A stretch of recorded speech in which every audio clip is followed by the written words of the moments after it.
আজকে আমি পৌঁছে গেছিলাম বনগাঁতে। তো আমাদের এক রিলেটিভেরই বিয়ে ছিল, সেটা অ্যাটেন্ড করতেই আমি পৌঁছে গেছিলাম বিয়েবাড়িতে। তো বিয়েবাড়ির মেন গেট দিয়ে ঢুকেই এরকম বাঁদিকে ছিল মকটেল কাউন্টার। তো সেখানে গিয়েই আমি ঝটাপট একটা কিউই ফ্লেভারের মকটেল নিয়ে নিলাম। মকটেল খাওয়া শেষ করে আমি পৌঁছে গেছিলাম কাবাব কাউন্টারে। তো সেখান থেকে এরকম বড় বড় পিসের চিকেন কাবাব খেয়ে আমি দাঁড়িয়ে গেছিলাম ফুচকা খাওয়ার জন্য। তো বেশ ফুচকাটা টেস্টি ছিল। তারপরেই আমি বসে গেছিলাম খাওয়া দাওয়া করার জন্য।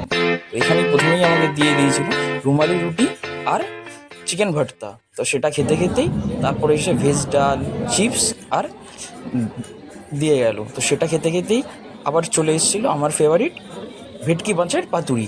তো আমি 2 পিস পাতুরি নিয়েছিলাম, পাতুরিটা সত্যি অসাধারণ ছিল।